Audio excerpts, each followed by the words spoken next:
বুকে ধারণ করে সকল সাধুরা আজকে 2 দিন যাবৎ এই লালন সাইজির ধামে আসা শুরু করেছে এবং অদ্যাবধি আজ সকাল থেকে একের পর এক বিভিন্ন জেলার থেকে বিভিন্ন প্রান্ত থেকে বাংলাদেশ এবং বাংলাদেশের বাইরের থেকে সাধুরা আসতেছে। আজকের এই দোল পূর্ণিমা স্মরণ উৎসব যেটা শুরু হয়েছে, সেই স্মরণ উৎসবে আপনাদের সকল মনোবাঞ্ছা আশা আকাঙ্ক্ষা পূরণের আঙ্গিকে তারা এখানে আসতেছে। সকল সাধুরা তার স্ব স্থানে এবারের সাধুসঙ্গর মধ্য দিয়ে এই দোল উৎসব শুরু হবে। আর বিশেষ করে আজকের যে দিনটি, সেই দিনটি অত্যন্ত একটি আনন্দের দিন।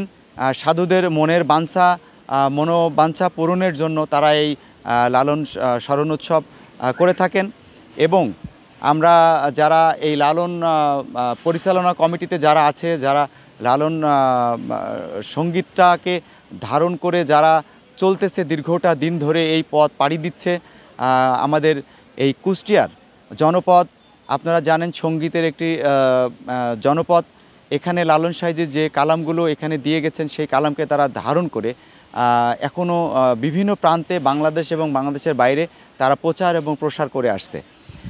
আমাদের ডিসি মহোদয়, আমাদের লালন একাডেমির সম্মানিত সভাপতি ডিসি মহোদয় অত্যন্ত সুন্দর এবং সুশৃঙ্খলার সাথে সকল সাধুদের কাছে মত বিনিময় করেছেন দফায় দফায়, এবং এই মত বিনিময়ের মধ্য দিয়ে এই রমজানের পবিত্রতাটা বজায় রেখে সুন্দরভাবে করার জন্য সকল সাধুদেরকে নির্দেশ দিয়েছেন এবং সকল সাধুদেরকে আহ্বান করেছেন যে আপনারা স্ব স্থানে থেকে আপনারা আপনাদের সঙ্গীত পরিবেশন করবেন এবং সেবা গ্রহণ করবেন। আমাদের কুষ্টিয়ার জেলা প্রশাসক এবং আমাদের এই কুমারখালীর নির্বাহী অফিসার আমাদের যিনি আছেন দায়িত্বে, অত্যন্ত একজন চৌখস বিচক্ষণী একজন অফিসার।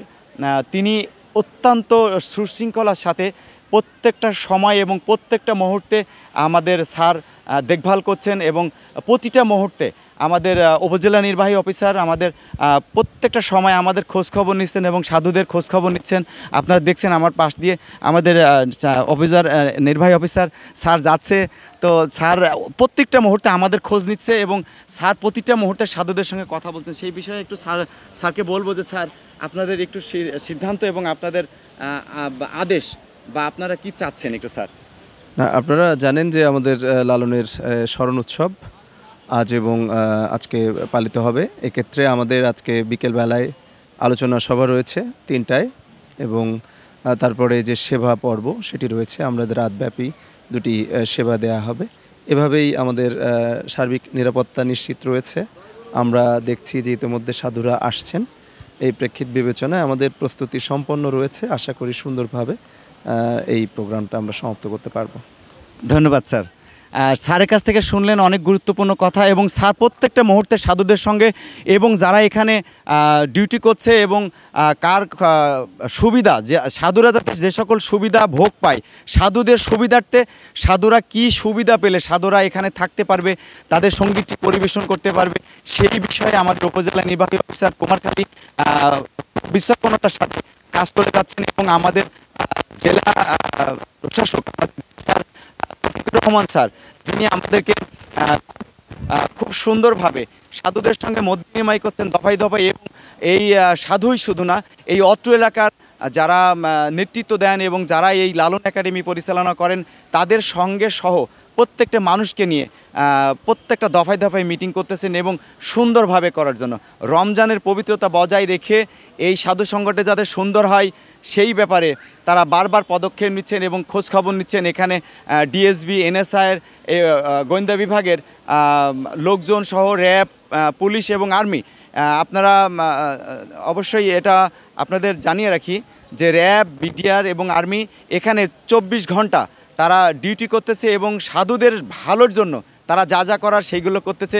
এবং আরেকটি কথা বলে রাখি, আমাদের এই কুষ্টিয়ার অত্যন্ত গর্বিত সন্তান এবং আমাদের সকলের জনপ্রিয় আমাদের আলমাজ ভাই অত্যন্ত সময় কাটাচ্ছেন আমাদেরকে নিয়ে এবং সাধুদেরকে নিয়ে খুব ভূমিকা রেখেছেন এবং বিশেষ করে গাঁজা সেবনটাকে নিষিদ্ধের ব্যাপারে আমাদের আলমাজ ভাই যে ভূমিকা নিয়েছেন কয়েক দফায়, এর আগে যে প্রোগ্রাম হয়েছিল সেইটা সহ এবং এটাতে সেই ভূমিকার সর্বোত্তক ভূমিকা নিয়েছিলেন আমাদের আলমাজ ভাই। আমি সেই আলমাজ ভাইয়ের কাছে একটু তার দুইটা কথা বলার জন্য অনুরোধ করছি, একটু ভাই প্লিজ। আমি আলমাজ হাসান মামুন, আমার জন্ম এই সেউরিয়াতেই। আমরা ছোটোবেলা থেকে আসলে লালনকে যেভাবে ধারণ করি বা লালনকে যেভাবে দেখছি, কিন্তু বর্তমান প্রেক্ষাপটে দেখি যে লালনকে একটা নষ্ট জায়গায়, নষ্ট পরিবেশে নিয়ে যাওয়া হচ্ছে। এবং সেই ক্ষেত্রে আমরা একটা কথা বারে বারে বলছি, লালন একটা দর্শন, লালন একটা ধর্মতত্ত্ব। তো সেই জায়গায় গাজাকে দিয়ে তার ধর্মতত্ত্ব বা তার দর্শন থেকে যাতে দূরে চলে যায় সেই ব্যবস্থা করছে কোন একটা কুচক্রী মহল। তা আমরা সেই বিষয়টাকে বিরোধিতা করছি এবং সেউরিয়াবাসী হিসেবে আমরা দেখছি যে গাজার জন্যে আমাদের সমাজ যেভাবে কলুষিত হচ্ছে, কিন্তু লালন গাজার বিরোধিতা করছে সবসময়। আমরা সেই বিষয়টাকে আসলে তুলে ধরার চেষ্টা করছি। ধন্যবাদ। ধন্যবাদ আলমাজ ভাইকে। আলমাজ ভাইকে সম্পর্কে একটি কথা বলে রাখি, যিনি আমাদের যুব সমাজের আইকন, এই সেউরিয়ার, যিনি প্রত্যেকটি মুহূর্তে সাধুসহ প্রত্যেকটি মানুষের খোঁজখবর নিচ্ছেন এবং কোন সুবিধা অসুবিধা সেই ব্যাপারেও তিনি পদক্ষেপ নিচ্ছেন। এবং আরেকটি কথা বলে রাখি যে আমরা যারা লালন সাইজিকে ধারণ করে বুকে ধারণ করে চলছে, অনেক সাধুই বলতে পারে না অনেক মনের কথা, কিন্তু এই যুব সমাজ এবার দাঁড়িয়েছে মাদককে না বলি, এবং মাদকের সাথে লালন সাইজির কোনো সম্পর্ক নেই। লালন শাহ হচ্ছে হৃদয়ের জিনিস। লালন সাইজিকে ধারণ করে নিজেকে পবিত্রতা করার জন্য সাধুরা এখানে আসে। সাধুরা সিদ্ধি সেবনের জন্য এখানে আসে না। সাধুরা যারা প্রকৃতি লালনকে ভালোবাসে তারা এই সিদ্ধিটাকে বিশেষ করি একদম ঘৃণার চোখে দেখে। যারা সিদ্ধি সেবন করে তারা আসলে, আমি মনে করি এবং আমরা যারা মনে করি, সিদ্ধি সেবন যারা করে তারা মস্তিষ্কহীন একজন মানুষ। তাদের মস্তিষ্কের অনেক সমস্যা। তারা মস্তিষ্ককে সঠিকভাবে রাখার জন্য তারা এই বিপদগামী পথে ধাবিত হয়েছে। যারা বিপদগামী পথে, তাদেরকে ভালো পথে আনার জন্য আপ্রাণ চেষ্টা চালিয়ে যাচ্ছে সাধুরা। সকল সাধুদের জয় হোক। এবং সকল সাধুরা এখানে আসছে। আপনারা দেখছেন যে এই যে একে একে দলে দলে সাধুরা আসতেছে, এই যে আমার ডান পাশে যাচ্ছে এবং বাম পাশে যাচ্ছে, সেটা দেখতে পাচ্ছেন যে সাধুরা একের পর এক আসা শুরু করেছে। সাধুরা আসছে এবং আসবে, এবং সন্ধ্যা অবধি চাল জল নেওয়া যখন শুরু হবে তখন কানায় কানায় পরিপূর্ণতা হয়ে যাবে আমাদের এই কুষ্টিয়া লালন আখড়া বাড়িতে। ধন্যবাদ সবাইকে। আপনারা যারা দেখছেন তারা লালন সম্পর্কে অনেক অজানা তথ্য আছে, সেগুলো সঠিক তথ্য আপনারা অবশ্যই জানতে পারবেন। ধন্যবাদ সবাই।